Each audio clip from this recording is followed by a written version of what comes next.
We are back. It is a stat card again. We are in the round of match 17 right now.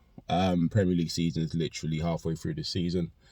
Good week last week, man, and we got a stat card this weekend as well. So yeah, let's get into it. Nottingham Forest, Tottenham, obviously tonight. That's the game we'll be focusing on a little bit later on. But we'll start with last week's results. We'll go from Selhurst Park. Let's do Crystal Palace 1, Liverpool 2. Decent game, man. I don't think any of the teams played particularly well. Particularly Liverpool. Crystal Palace at home always going to be up for a game like that, and actually took the lead with a stupid decision made by the referee. Right decision, I might add, but stupid decision based on the fact that the referee took like 5 minutes to go back to it and then obviously award the penalty for a foul that was in the Palace area. Obviously Liverpool did rally back, won the game in the last minute. A goal from Harvey Elliott and obviously Mo Salah getting the equaliser. No, really decent. Liverpool went top of the league. Crystal Palace obviously mid-table, I believe, at the moment. I think they're 11th or 12th, one of the two. But Liverpool top the league and have been top ever since. We'll get into the reason why that was the case a bit later, of course. Wolverhampton versus Nottingham Forest was from Molineux. That was 1 apiece. Drab game from what I saw, to be quite honest with you. Not a lot of goal mouth action, to be fair.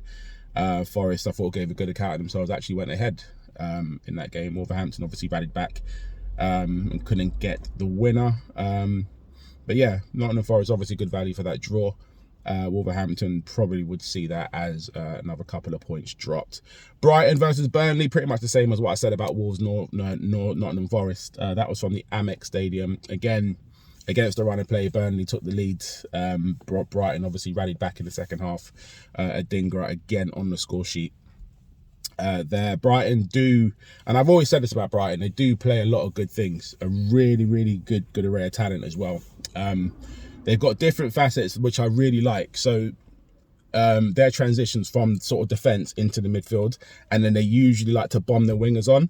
Mitoma obviously on the left and Adingra on the right, give them incredible balance moving forwards. I just feel like they need a little bit more by way of bodies, because I do feel they're quite light squad-wise. Burnley, I still think, are in big trouble this season. Obviously managed to nick a draw there, kept it tight obviously, but there will be tougher challenges ahead for them. Sheffield United 1, Brentford 0. Chris Wilder back in the hot seat at Sheffield United obviously gives them a bit more stability. When he was there the first time there, Sheffield United, one of those back three, really tough to beat, where wing backs obviously don't go past the halfway line unless they are on the attack. Obviously, if it's about ball retention, they don't do that very well, Sheffield United. They're more than happy to sit back, let you have the ball, and then they'll obviously try and nick the counter off you, or they'll just bully you. And that's pretty much what happened at Bramall Lane last week against Brentford. Brentford didn't really have much else for them. Almost feel like some of the styles that we're getting this season now, one's being caught out by the other. And it was literally a case of that. Sheffield United were the better team, I suppose. I think they both had the same amount of shots on target. Sheffield United just took theirs, which obviously still propping up the table, but not so bad. I think they're only 4 points outside the safety zone at the moment, but they still prop up the table. Brentford still languishing in mid-table at the moment as well. Shock of the weekend there. Old Trafford. Man United 0, Bournemouth 3. So I, for one, did not see that result coming.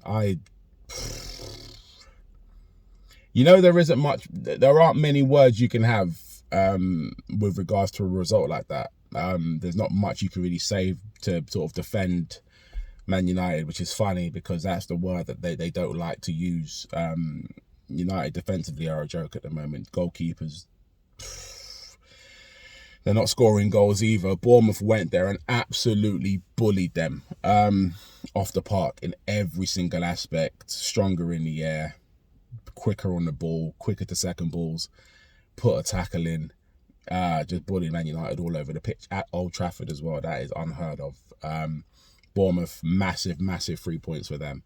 Man United still languishing sort of 7th in the league, a good few points off the top 4. They're not going to get the top 4.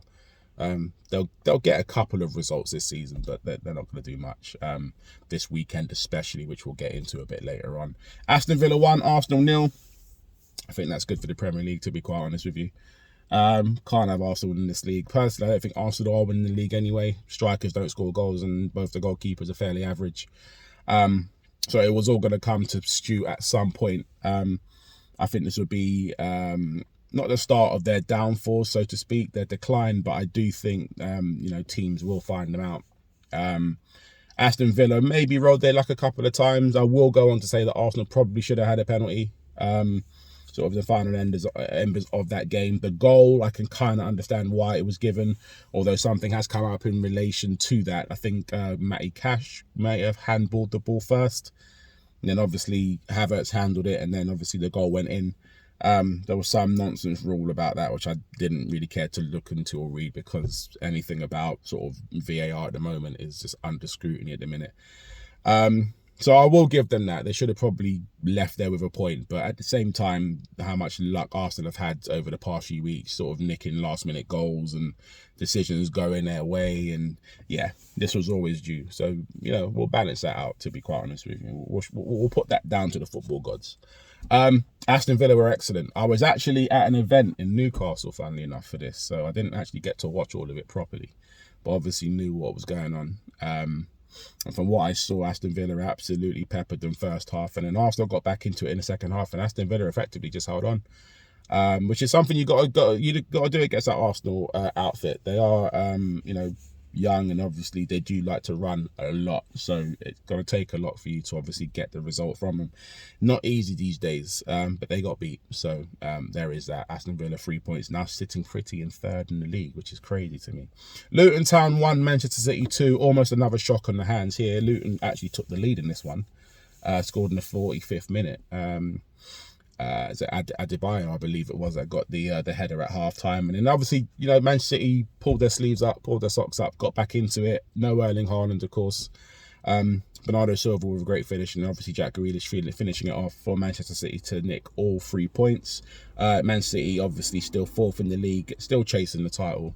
Again, I think it'll be a record 4th in a row to do it back to back to back to back. But that keeps them on course, and obviously Man City will be in action again tomorrow. I believe Crystal Palace are the visitors to the Etihad. Fulham 5, West Ham 0. Second time in a week Fulham have done that. Scored 10 goals in the past 2 games. West Ham being the beneficiary of that whooping. How we lost to that West Ham lot the other night, I will not know. Absolutely terrible. Fulham absolutely ripped them to shreds, which is what we should have done. Fulham basically just took their chances, and that's literally what we haven't been doing, which is a bit of an annoyance. Obviously we did do that last week, which will obviously go into that result as well. But Fulham, great account of themselves, winning on the score sheet again.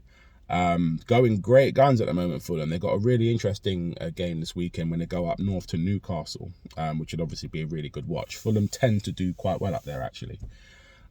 So we'll see how that one goes. I think I've got that as a draw, to be honest. Both teams will score absolutely, because Fulham right now, at this current moment, are in the form of their life. And that was at Craven Cottage. So really, really good home form. So the away form does need to be worked on, but it's one of those games that will always breed you goals. Goodison Park next, Everton 2, the woeful Chelsea 0. Chelsea season going from bad to worse week after week after week. It's almost like that win they had against us galvanised them to do absolutely nothing. I think it's the fact it was us, they obviously did get a bit lucky with regards to the injuries and obviously the sendings off. Since then, they've been terrible. Couple of results against Arsenal, I guess. Couple of results against Manchester City, I guess. Obviously lost to Man United, losing to Chelsea, losing to Everton this time round. It's not looking good for Chelsea, to be quite honest with you. Chelsea are going to need another 3 or 4 windows to get this right. Then the questions start coming, is Pochettino right for the job? I don't know, it's a lot. Reece James obviously injured again. Mudryk obviously not on form, neither is Martinez? Not Martinez, who's their striker? Jackson Martinez, something like that. Nico Jackson, that's the one. Not in form. Sterling not in form. Chelsea's best player is actually Conor Gallagher, funnily enough. Spent £1 billion on the squad and Conor Gallagher's being your star man. There's something fundamentally wrong there. So that would need to be fixed and addressed. But Everton have been magnificent. Ever since Everton got that 10-point deduction, I don't think Everton have lost a game since. They've been bang at it. And they've been picking up victories, already made back sort of some of the 10 points they've lost, and they are sitting pretty at the moment. Everton won't be relegated, obviously. They've got a fighting spirit about them. They're actually getting a lot better week after week. Dwight McNeil's positioning's been tweaked. He's not just an out-and-out winger anymore. He's allowed to roam. So you can catch him on sort of a 7 on the right-hand side. You catch him at an 11 on the left. He can sometimes be a 10. I've seen him in an 8 as well. So he's kind of all round, to be honest. And he's picking up some really, really good positions and scoring a couple of crucial goals as well. Once Dominic Calvert-Lewin is fit, that's more goals there. And Doucouré is obviously be getting on the score sheet as well in previous weeks. So Everton going good guns this last couple of weeks. And then obviously we finish off at the Tottenham Hotspur Stadium. Obviously we ended up winning our first game in 5 matches, which is a long time coming because we played really well in all of them, took the lead in all of them, and probably should have won most of them. Had we had a full strength team, we would have, obviously. But Newcastle got put to the sword. Now people will say, you know, it's tiredness and Newcastle, you know, they don't have the players and la-di-da. But yeah, it was a performance I thought that was befitting of how we played. It was a scoreline befitting of what we should have been doing to teams previously. I did mention that someone's going to get slapped about all over the pitch all game. 4 or 5, I'm talking. This ain't going to be the only 4 we get this season. I do predict we're going to get a couple more. The system works. I've been saying it. System works. As long as we keep players fit in the system, and then obviously January coming, we can acquire a couple more. And obviously in the summer we go again and obviously bolster that squad a bit more. We're going to be a problem to everybody.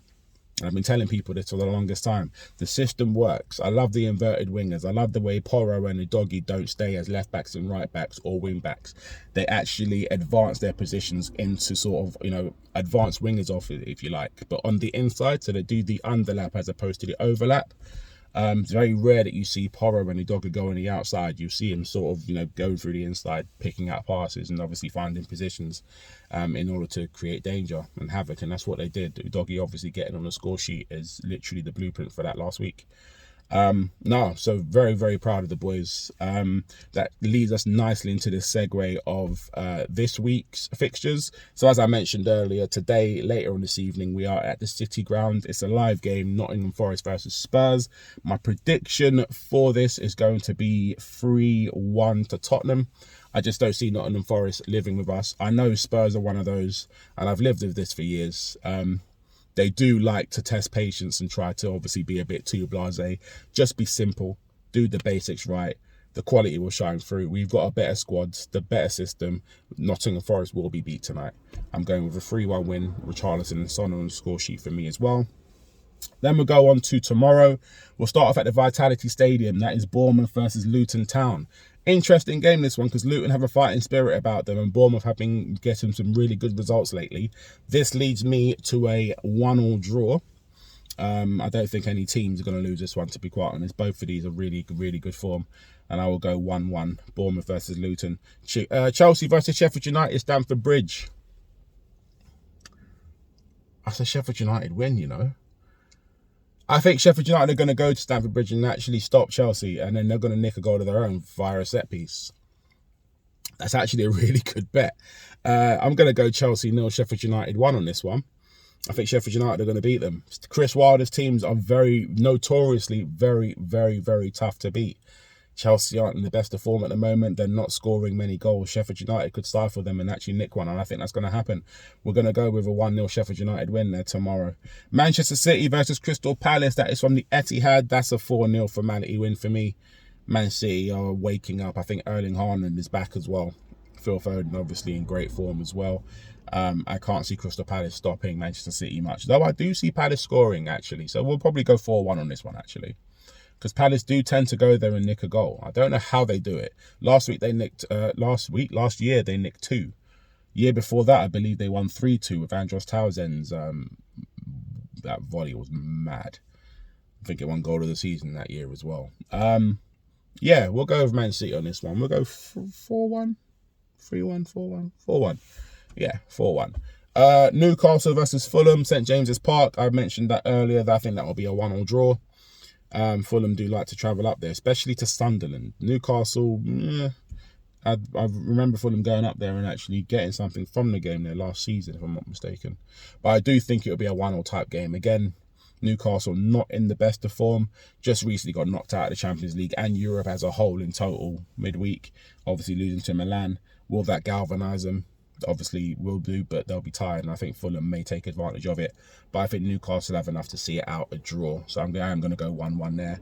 Burnley versus Everton. Sean Dyche's old club. Everton going to Turf Moor.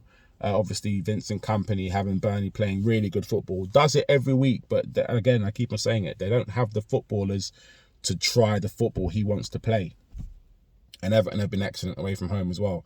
So I think this will be an Everton win, and I'm going to go 2-1 to Everton on this one. Super Sunday, it looks like this West Ham versus Wolves. That's a 2 o'clock kickoff. West Ham obviously winning in Europe yesterday. Wolverhampton in decent form. That's a 1-1 draw all day to me. Again, West Ham are one of those teams that don't have a deep squad, so they will have to rotate a little bit. Wolverhampton obviously coming off a draw last week as well, kind of in that Christmas season where teams do tend to slow down. Squads are starting to wear a bit thin. It's a 1-1 draw all day to me. I can't pick a winner on that one. Brentford versus Aston Villa. Again, Aston Villa were in action in midweek in Europe.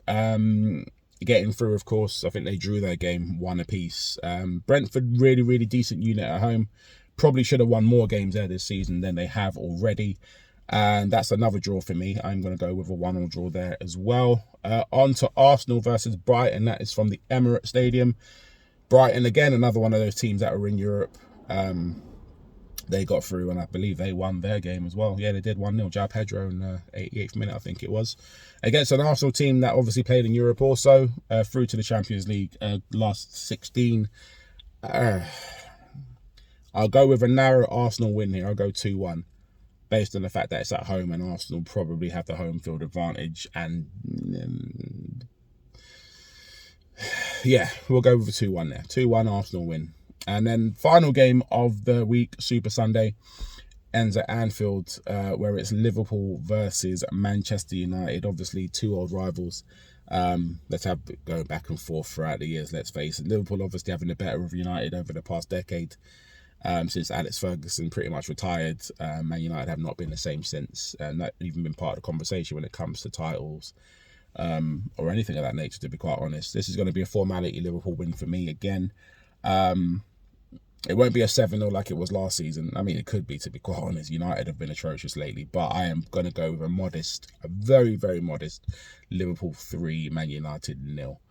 And that's my roundup for the week. Obviously, there is going to be another match day next week, Thursday, Friday. And obviously, you've got the Saturday kickoffs as well, which we'll obviously get into. So I'll probably give you another video on Wednesday to obviously go through them. But until then, enjoy the football. Try to enjoy the weekend. Enjoy the rest of your day if you're working.